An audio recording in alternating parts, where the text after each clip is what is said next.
Salut à tous et à toutes, c'est CrusherQ et bienvenue pour une nouvelle vidéo sur la chaîne où aujourd'hui je vais vous présenter un de mes decks premium favoris. Il s'agit là de Diletor. Mais au lieu de juste vous présenter un petit peu un deck profile, je vais faire ça par étapes. Premièrement, on va parler un peu des cartes clés, donc les cartes qui sont posées actuellement sur la table, il y en a 5 dans ce deck. Ensuite, du coup, je vais vous présenter un petit peu la combo que vont effectuer ces cartes clés, comment ça va influencer sur notre plan de jeu.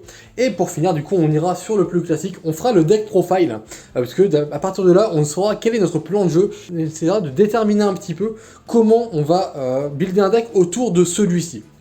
Mais du coup, pour commencer, partie 1, les cartes clés du deck. Donc voilà, pour commencer, avant de parler de ces 5 cartes clés posées actuellement sur la table, je vais quand même vous expliquer un peu ce qu'est le Delete. Donc le Delete, c'est l'action de placer le vanguard adverse face cachée. À ce moment-là, il n'a plus d'effet, il conserve malgré tout son nom, et il a 0 de puissance.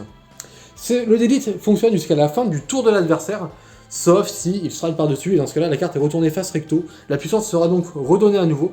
Par contre, les effets qui s'activent lorsque la carte est stridée sur le heart ne s'activeront pas. Voilà, pour faire simple, ce qu'est le Delete. Donc en gros, c'est un effet qui est techniquement très offensif, parce qu'on va techniquement annuler les effets adverses, passer la puissance à 0. Et à partir de là, du coup, on pourra l'attaquer nous comme on veut. Et en contrepartie, si l'adversaire ne va pas stride, il garde sa carte à 0 jusqu'à la fin de son tour, et donc, techniquement, il nous attaque avec un vanguard qui aura 0 à ce moment-là. Bref, maintenant que la partie la plus importante est expliquée, on va passer du coup aux 5 cartes clés de ce deck. La première qui est donc Idolga. Donc Idolga, c'est un Diletor qui a un effet très simple et qu'on va retrouver avec l'autre garde 3 de ce deck. Quand il est placé, on va pouvoir delete le vanguard adverse. Donc lui, il demande un coup d'un CB et défausser une carte de la main pour delete. Donc le but c'est de le rider, de delete et ensuite de strider par-dessus. Puisque l'idée du coup c'est pas juste de delete, mais surtout de delete grâce au grade 3 et de débloquer un effet supplémentaire grâce à notre G-Zone. Parce qu'à l'heure actuelle, passer la puissance adverse à 0, c'est pas suffisant pour gagner. Par contre, avec quoi on va le combler? Pour moi, la carte principale de ce deck, une des cartes les plus puissantes, c'est Nebula Dragon, Baryoen Dragon. Donc quand il est placé, on va tourner une carte des jeunes face recto pour retirer tous les marqueurs du terrain et de la main adverse. Et du coup, donner plus 10 000 et un critical jusqu'à la fin du tour à cette carte pour chaque marqueur qui a été retiré.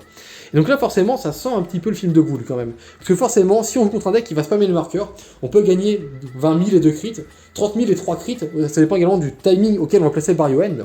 Et si l'adversaire ne s'y attend pas, il va donc avoir une carte qui sera à 0 contre du coup Idolga qui se fera strider Baryoen Dragon, donc on est sur une base de 28. Force 2, parce que le Force 2 va permettre de placer des dommages beaucoup plus rapidement, et quand l'adversaire sera souvent à 0 de puissance, gagner plus 10 000, ça n'aura pas vraiment beaucoup d'importance, et en plus on peut même gagner de la puissance par nos propres effets comme Baryoen, par exemple. Donc le Force 2 est très intéressant pour mettre une pression supplémentaire, et donc on peut facilement avoir un Baryoen qui va taper de base à 28 000, 28 000 de base, critical 2, et ensuite pour chaque marqueur qu'on retire, il va peut-être passer à 38 crit 3, 48 crit 4, vous voyez un petit peu l'idée en soi. Sûr qu'il a toujours le triple check, mais forcément, c'est un plan de jeu qui a l'air intéressant grâce à ces deux cartes-là, mais il y a un petit peu plus dans ce deck, et c'est la prochaine carte, c'est Lydon Diletor Given. Given est une carte excellente, donc à la fin du combat où il a attaqué, si le vanguard adverse est d'élite, on met 6 cartes de puissance main et ou terrain en drop zone, on stand le vanguard et il a drive -1 jusqu'à la fin du tour. Et donc là vous commencez un petit peu à comprendre pourquoi du coup Baryoen est aussi intéressant dans le deck Diletor, parce qu'on va annuler les effets défensifs adverses si le vanguard a un effet défensif grâce à Idolga, en plus de passer la puissance adverse à 0, donc entre guillemets monter notre propre puissance d'attaque. Le fait sur un marqueur force 2, donc techniquement c'est très bien parce que ça permet, bon après techniquement tous les clans Brandgate actuellement je crois sont forts, mais en soi Diletor a cet avantage, et du coup on a un rearguard qui permet de restand avant-garde, donc du coup pour Baryoen c'est parfait. Mais c'est pas tout, parce que là vous pouvez vous dire d'accord, mais en soi Idolga c'est CB1 défausse 1, et Given demande de retirer 6 de nos rearguards ou cartes de la main pour pouvoir restand, donc c'est quand même un gros coup. Bon, techniquement c'est un gros coup, mais comme on check 3 appuis d'œil Baryoen déjà, bon le coup est quand même finalement assez moindre. Et on a une carte promo qui est sortie il y a très peu de temps, donc malheureusement c'est une carte promo, et si vous voulez monter le deck, elle est vraiment indispensable. Donc c'est cette carte là, c'est alors attendez, c'est Egbass.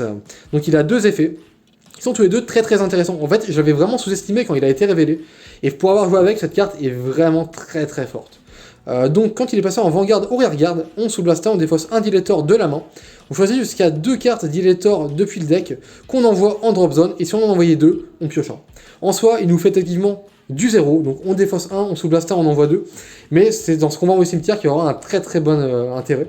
Et un autre effet en garde, c'est quand il est retiré, on peut CB1 et choisir un grade 3 dilator de la drop qu'on met dans la main. Ça c'est un effet un peu moindre, mais c'est toujours intéressant, puisque techniquement, on joue beaucoup de grade 3 dilator, et le fait qu'on le retire, ça peut du coup s'activer avec Given, donc techniquement, ou juste s'il est retiré par l'adversaire. Tant qu'il est retiré du cercle de rearguard, on CB1 et on récupère un grade 3. Donc c'est un effet qui est très facile à activer, on peut le proc de nous-mêmes si on a besoin, on peut l'écraser de nous-mêmes pour récupérer un grade 3, peut-être pour le tour suivant par exemple, pour avoir de quoi stride ou de quoi d'élite, puisque forcément on va essayer de, à chaque tour, ride pour d'élite et stride par-dessus pour avoir un effet supplémentaire, donc ça demande techniquement 2 grade 3 par tour, c'est quand même une grosse consommation de grade 3. Mais bon, voilà pourquoi cette carte est aussi intéressante, mais techniquement, pourquoi elle est intéressante? Parce qu'il y a un autre deletor qui existe, qui est Higher Deletor Far One. Et Far One, c'est une carte également 2V, qui était jusqu'à maintenant plutôt moyenne, et qui est devenue très forte avec la nouvelle promo. Donc, quand le vanguard adverse est d'élite, si Far One est en drop zone, on peut le call en rearguard. Et donc là, vous commencez à comprendre comment on fait notre CA dans ce deck, puisque dès qu'on va d'élite, du coup, on pourra récupérer des Far One, et à partir du moment où on touche Shake Bass, on a 2 Far One qui sont dans la drop. Plus on touche de Shake Bass, plus on peut envoyer de Far One en drop. Si on en a 4, dès qu'on délite, on recolle 4 Far One depuis la drop zone. Et donc là, tactiquement, retirer 6, ça devient encore plus facile, parce qu'on a déjà 4 qui reviennent, entre guillemets, à chaque tour. Donc au-delà de rendre le deck un peu plus insensible au fil contrôle, puisque techniquement, désormais, si on se fait raser notre board, c'est pas grave, il va revenir dans tous les cas grâce à Far One, parce qu'on récupère déjà 4 unités à chaque tour dès qu'on va délite. Et techniquement, ils font des colonnes à 16 quand on met 2 Far One dans la même colonne, ce qui est plutôt bien, une colonne à 16 contre avant-garde qui a 0 de puissance. Donc clairement, voilà un petit peu comment j'envisage le deck. Donc le combo du deck c'est plutôt ça, là c'est les cartes clés, mais le combo, techniquement, je vais le montrer très rapidement, mais ça semble plutôt évident dit comme ça. Mais bon, je vais vous montrer un petit peu ce que ça peut donner en soi. Donc voilà, admettons, début de game classique, on a raidé grade 1, on a raidé grade 2, notre drag 2, c'était Eggbass qui a du coup envoyé 2 Far One en drop zone. Suite à ça, c'est à notre tour, on va rider. Et tant qu'à faire strider, parce que le deck peut également ne pas strider. Si on go first, on peut toujours rider, déliter le garde adverse, mais on aura beaucoup moins de patates que si on stridait. Donc admettons, on ride Idogba. Dès qu'on ride, on a l'Imaginary Gift qui va s'activer. Forcément, avec un deck comme celui-ci, force 2. On n'est pas obligé de mettre sur le Vanguard, mais c'est pas plus mal. Ça dépend du nombre de dommages adverses, j'ai envie de dire. Puisque là, l'idée, c'est de strike Barrio End. Donc selon le nombre de dégâts qu'a déjà l'adversaire, si on veut rester en nombre de dégâts pair, par exemple, on peut potentiellement mettre le marqueur force sur un rearguard et pas sur le Vanguard. À voir. Bon, là donc, pour l'exemple, je vais le mettre sur le Vanguard. Effet de Idogba, on cooldown blast 1, on défausse une carte de la main, celle qu'on souhaite, pour délite. À partir du moment où on délite, on va pouvoir reborn 2 depuis la drop zone. Donc admettons, on va reborn une colonne, admettons, de Far One. Et suite à ça, on va pouvoir strider, donc on défausse un grade 3, on stride, si possible, Barrio End, et Barrio End, dès qu'il est placé, du coup, va activer sa capacité. On va flip 1 de la G-Zone face-up, et suite à ça, du coup, on retire tous les marqueurs adverses. Potentiellement 1 minimum si on stride, parce qu'il y a des chances que l'adversaire ait au moins raidé une fois. Et s'il a raidé, vu qu'on joue en premium, il y a des chances que ça soit une carte, enfin un grade 3 avec l'Imaginary Gift pour la plupart du temps. Après, s'il n'y a pas d'Imaginary Gift, on peut stride autre chose. Il y a d'autres options dans la Zone, il n'y a pas de souci. Mais là, je vous montre le classique. Et suite à ça, on peut déjà call Given. Et techniquement, du coup, vu qu'on va avoir la triple check, on peut taper avec cette colonne, puis taper avec le Vanguard, avoir notre triple check. Donc bon bah là forcément vu que mon deck est stacké, ça sera 3 triggers, on s'en fout. Voilà, check 3, parce que oui, il est complètement stacké. Et fin de la battle, on pourra taper avec Given. Given, à la fin du combat où il a attaqué, on pourra retirer nos 3 qu'on a sur le terrain, les 3 qu'on a dans la main, qu'on a checké. Et à partir de là, déjà, on peut restand notre Barrio End. Il a drive -1, et il peut toujours attaquer et checker 2 fois, et avoir potentiellement d'autres triggers.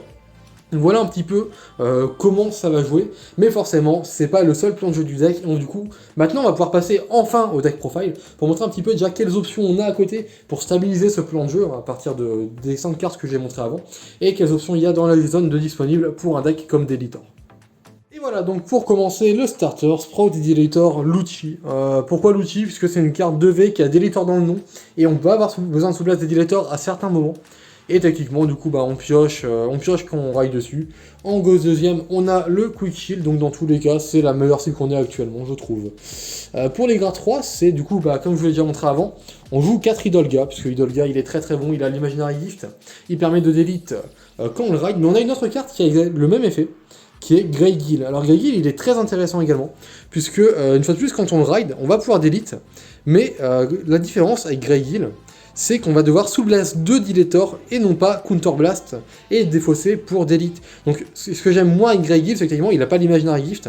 Bon, il défend à 11, mais la défense, vu qu'on est sur un deck très aggro, c'est presque pas notre problème en soi. Ce qui m'embête avec Grey Gill, c'est qu'il n'a pas l'Imaginary Gift, donc c'est plutôt la deuxième cible de ride. Mais techniquement, à partir du moment où on a déjà raidé une fois notre Idolga, techniquement, Grey Gill devient une cible de ride très très valide puisqu'elle coûte pas de Counter Blast, et ça c'est ce que j'aime beaucoup avec Grey Gill, c'est que même si on se fait deny, on peut se Blast 2 d'élite et quand même lancer une petite offensive au cas où on n'a pas de CB. Même si la peur Nostral ne coûte pas de Counter Blast, normalement c'est pas trop mal. Mais voilà, c'est une cible plutôt ok, l'idée c'est quand même de le rider quand on a déjà un marqueur fort sur le Vanguard, mais au cas où ça peut quand même faire à peu près le taf. C'est juste qu'il aura moins de crits, du coup, notre Barbarian aura moins de crits si on commence par Grey Gill en soi. Ensuite, bon bah plutôt classique, hein, mais bon 4 fois notre nouvelle promo Egg-Bass, puisque bah comme je l'ai dit, c'est une carte essentielle et on veut en toucher aussi vite que possible, et si possible 2, puisque forcément, comme j'ai montré avant, on a Far One, et Far One, si on en a 4 en drop, bah c'est la fête en fait, techniquement dès qu'on va d'élite, on reborn 4, on a de la buff gratuite pour Given, donc techniquement plus on touche Egg-Bass, mieux on est. Donc voilà pourquoi il y en a 4. En plus on a fait Guard qui récupère un grade 3, et également plutôt intéressant. Comme j'ai dit avant, on n'a pas beaucoup de CB dans le deck, donc on peut se permettre de payer un CB pour récupérer un grade 3. Sauf que les grades 3 sont la partie principale de ce deck. On a ensuite Given, 4 Given, ça semble plutôt logique, c'est une des meilleures cartes de ce deck également, puisque bah, ça permet de restendre le Vanguard très simplement. Alors il a un coût quand même, parce que bon forcément il faut défausser 6, mais techniquement, grâce au nouveau support, c'est beaucoup plus facile qu'avant de payer ce coût de 6. Ensuite, là on est plutôt sur de la tech, je vous, 3 Gaeli. Alors, pourquoi Gaeli? Donc Gaeli, quand il est placé en rearguard, si le rearguard adverse est d'élite, on va pouvoir lock une de ses front row. Voilà, c'est tout. C'est une très vieille carte, c'est une carte qui date à la base de l'ère Légion, parce que bah, on voit qu'il y a un petit symbole ici, Légion. Donc, techniquement, c'est très simple, c'est le lock. Et le lock, c'est quelque chose qui est quand même toujours assez compliqué à gérer pour certains decks. C'est toujours assez emmerdant de manière générale de se faire lock des cartes. Donc voilà, il y a Gaël, c'est une option valide. Ça en plus pas de coût, mais après c'est une carte qui n'a que 9000 et qui en soi ne fait rien en early game. Donc c'est plus une tech qu'autre chose, je le teste actuellement. On verra s'il reste ou pas dans la version finale, mais je trouve que pour l'instant il a potentiellement sa place. Et pour finir, on a 2 Evo. Alors Evo c'est un peu particulier, c'est tellement le plus gros CB de notre deck. Donc quand il est placé en rearguard, on se Counter Blast 2. Si le rearguard adverse est d'élite, et dans ce cas-là, on peut chercher jusqu'à une carte Dilator de notre deck qui n'est pas Evo, et la colle sur le terrain. Donc pourquoi Evo? Tout simplement parce qu'on a des cartes clés dans le deck, notamment Given et Egg-Bass, et que Evo peut nous aider à les tutos tout simplement. Oula, le guillard est dégueulasse, ouais, c'est mieux. Donc voilà, alors techniquement, Evo sert principalement à aller chercher Given, puisque Given c'est notre Ristander, mais sans situation, on peut également aller chercher Egg-Bass. C'est une possibilité. Si on n'a pas touché en early, ça peut toujours se faire. Donc voilà, Evo c'est un peu un couteau suisse, mais il a un coût qui est quand même assez élevé, et il est quand même un peu conditionnel, parce que bon, le rearguard adverse doit être d'élite, donc on peut pas le faire trop facilement non plus. Mais en soi, voilà, c'est une option, ça va tuto ce dont on a besoin, donc ça reste quand même plutôt sympa. Ensuite, bon bah comme vous le savez déjà, on 4 Far One, puisque Far One c'est une des meilleures cartes, enfin peut-être le meilleur gradin du deck à l'heure actuelle. Autant avant qu'on ait Egg-Bass, c'était pas fou. Parce qu'il fallait rester à les toucher pour les envoyer en drop, donc souvent on en rebornait 1 ou 2 à chaque délite, et ça s'arrêtait là. Maintenant on a de la bouffe constante pour notre restand, on a des colonnes qui se font gratuitement, donc vraiment, Far One x4, pas moins. Clairement, c'est devenu une des meilleures cartes de Deletor. Ensuite, bah classique, hein, 4 Lady Battler. Puisque tellement on va tuto nos grades 3, notre deck est très dépendant des grades 3, on a également accès du coup à nos heal gardiens, on en parlera un petit peu après, mais du coup, tuto les grades 3, ça peut également tuto des G-Guard désormais, donc voilà, techniquement il n'y a pas de raison de ne pas jouer Elite Battler, c'est également un potentiel boost à 13, et forcément ça fait des paliers plutôt sympas, un boost à 13 avec un grade 2 qui peut être à 10, ou même à 9, ça fait une colonne à 22 ou 23, voire une colonne à 26 si on met un grade 3 devant, c'est rare, mais admettons, et techniquement une colonne à 26 sur un garde à 0, c'est compliqué à défendre. Donc voilà, Lady Battler qui est plutôt sympa. Et pour finir, il y a une ancienne carte également qui s'est glissée ici, c'est Drone. Alors Drone, qu'est-ce qu'il fait? À la fin du combat où il a boosté un Vanguard d'Elitor, on peut défausser une carte de la main et l'envoyer en soul pour piocher 2 cartes, et bah une carte de... Enfin, l'adversaire c'est une carte de sa drop qui bind face zone, on s'en fout. Enfin, de temps en temps ça peut servir, mais honnêtement, il est là parce qu'il aide à, techniquement à accélérer le deck en fait. Donc on peut booster notre Vanguard dès qu'on veut avec ça, donc surtout en early game, et à la fin du combat où il a boosté, boum, on l'envoie en soul, on défausse un, on draw 2. Simple, efficace, on défausse ce qu'on veut. Donc en early on peut défausser le quick shield par exemple, on peut défausser des draw triggers, parce que vous allez voir que le deck joue quelques draws quand même. Donc voilà, c'est une carte que je trouve très très cool pour aider à dig dans le deck. Et du coup, comme on sait, en plus, ça, tellement il s'envoie en soul, donc il peut aider à appuyer des coups en soul blast un peu plus tard dans la game. Parce que bon, comme je disais tout à l'heure, il y a un soul blast 2 de Grey Gill, il y a le soul blast 1 de Eggbas. Donc voilà, c'est également, ça farme un petit peu de soul pour Dilator, mais vraiment il aide à accélérer le deck à fond, et ça c'est vraiment très très cool. Bon, pour finir, ça va être très très simple. On a forcément Eldobras, c'est un overtrigger qui tellement gagne la game à lui tout seul. Donc vous imaginez forcément qu'un restand d'une carte qui a déjà un crit de 3 ou 4, multiplié par 2, 200 millions x 2, ça overkill la game clairement. Et surtout que, du coup, comme on dit avant, Barrio End, il enlève les marqueurs protect de la main adverse. Comme on joue Deletor, on enlève les effets des Vanguard. Donc, admettons une carte comme Magatsu qui donne le Perfect Guard, bah, contre Deletor, il appuie son effet. En plus, il est protect, bim, on vire ses protect. Bon, c'est un exemple qui m'est passé comme ça, parce que en ce moment, je build Numatama, avec Magatsu, c'est une carte défensive vraiment très très cool. Mais voilà, le fait que du coup, on ait un trigger qui puisse overkill comme ça, dans un deck comme celui-ci, forcément, ça fait très très mal. Après, 4 Hit Gardiens, puisque bah, techniquement les gardiens c'est cool. C'est des grades 3 qu'on peut tuto avec les Lady Battlers, ça évite de prendre trop l'assassin en early. Et techniquement, ce qui est également un détail intéressant, c'est que ce sont des grades 3 à 10 000 également. Donc pour taper un Vanguard qui a 0 de base, bah, ça demande 15 000 de shield à défendre. Alors, je dis pas qu'on va forcément à l'école, on va même quasiment jamais à l'école, mais si on a un moment où on est obligé, bah, le fait que ce soit des grades 3 à 10, c'est pas mal. Bon, le fait que ce soit des grades 3, ça aide également à stride. Comme j'ai dit, chaque tour, il faut rider une carte pour d'élite et défausser un grade 3 pour stride, donc avoir accès à des grades 3 pour stride, ça peut se faire. Surtout que les gardiens que j'ai actuellement dans mon deck sont pas excellents, donc vraiment, ça peut arriver que j'y aille full aggro et que je décide de défausser un heal pour stride. Ensuite, bah, dans la même optique, hein, on a 4 crits qui stride. Donc Super Atoms, puisque techniquement on a besoin de stride un maximum, et que pour être sincère, bah, les crits c'est fort également, mais techniquement les crits on va les gagner de base avec Barrio End et les marqueurs force, mais honnêtement avoir quelques crits ça fait jamais de mal, c'est des shields à 15, et en plus du coup ils permettent de stride plus facilement. Et pour finir, bah, c'est plutôt classique, hein, on a 4 draws PG, puisque bah, on veut piocher, on veut se défendre, donc c'est plutôt cohérent. Et on n'a pas de place ailleurs, il n'y a pas de PG vraiment très très cool d'Illator.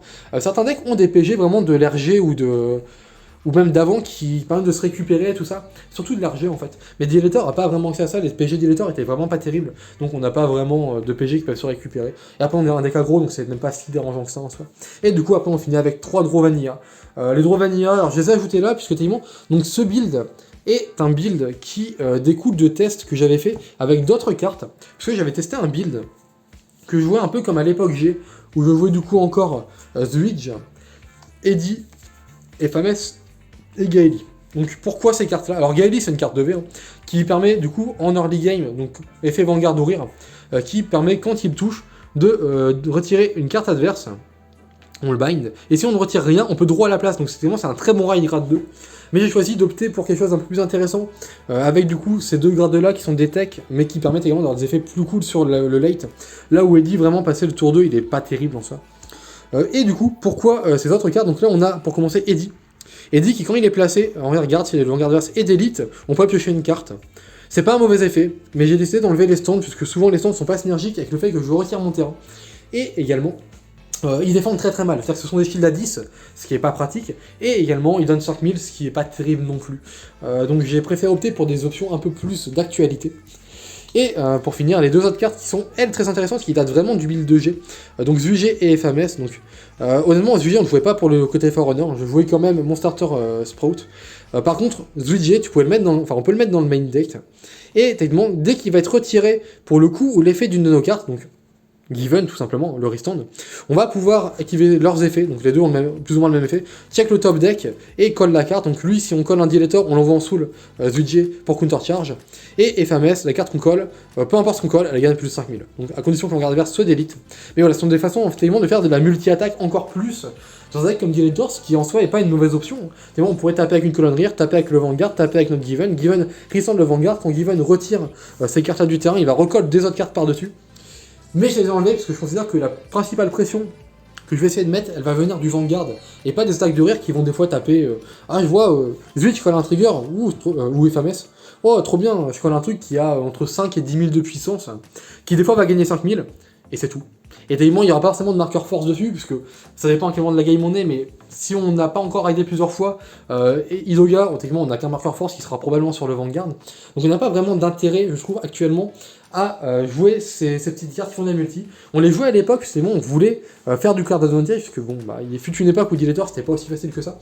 Surtout que Given c'est une carte qui existe depuis très longtemps, mais avant Given il avait un CB, et il demandait, non je crois qu'il demandait le même coup de retire en fait, il me semble, le vieux Given, bon peu importe. Dans tous les cas on avait besoin de faire du CA, et ça c'était une façon de, sans vraiment faire du CA, de pas en perdre non plus, c'est-à-dire qu'on retirait nos cartes, pour ensuite recoller un terrain par-dessus.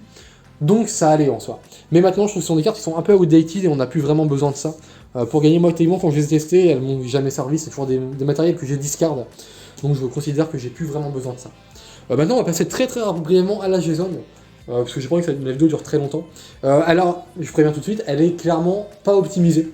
Elle pourrait être bien mieux. Mais pour l'instant je fais avec. Et je verrai au fil du temps. Le problème c'est qu'il y a beaucoup de cartes qui sont compliquées à récupérer et qui coûtent cher. Donc pour l'instant j'ai 4 Barrio End. Barrio End qui est techniquement la carte clé du deck. Alors 4 c'est beaucoup, je suis complètement d'accord. Je pense que 3 serait largement suffisant.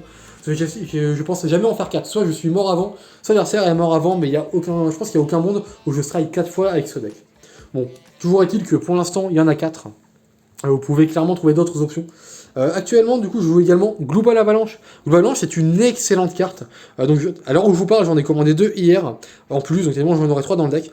Pourquoi Avalanche? Parce que Avalanche permet, pour un Soul Blast et flip une carte de la Jason face recto, de lock 2 rearguards adverses et de donner un peu de puissance à la front row. Parce que on peut lock très facilement, en fait. Donc on peut ride, delete le Vanguard adverse, stride, lock les fronts, ou lock front back, code Gaël, lock l'autre front. Mais dans tous les cas, ce qu'on peut faire, c'est vraiment emmerder l'adversaire un maximum. C'est-à-dire que Giletor, c'est pas un deck que je trouve excellent. Par contre, c'est très bon pour...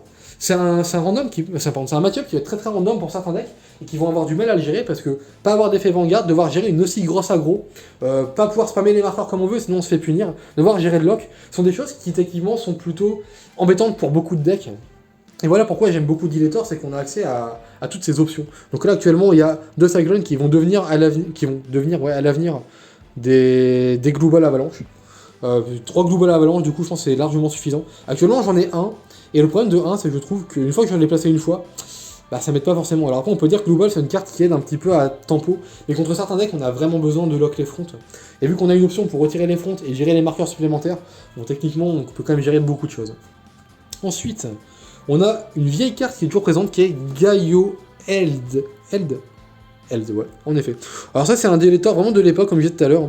C'est un des rares strikes que je joue, donc on peut retirer, il me semble, ouais, on retire 2 regards Dilator pour delete le Vanguard adverse, voilà, c'est tout. Et on peut le strike si on a qu'une carte dans la main et qu'on a un Vanguard Dilator, je crois. Mais techniquement, enfin oui, c'est ça. Mais techniquement, bon, ça arrivera quasiment jamais. Admettons, pourquoi pas, après, bon, c'est toujours une option. Hein. On peut potentiellement toujours le strike, donc c'est l'effet qui est là, le continu.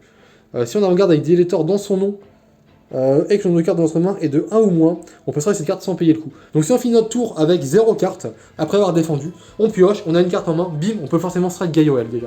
Bon, et surtout, comme on va retirer 2 pour d'élite, c'est pas terrible, mais si on a des Farwen en drop zone, on peut toujours reformer des colonnes de Farwen et taper quand même, et ça m'est déjà arrivé de me sauver d'avoir Gaioel. En plus il a pas de coup en CV.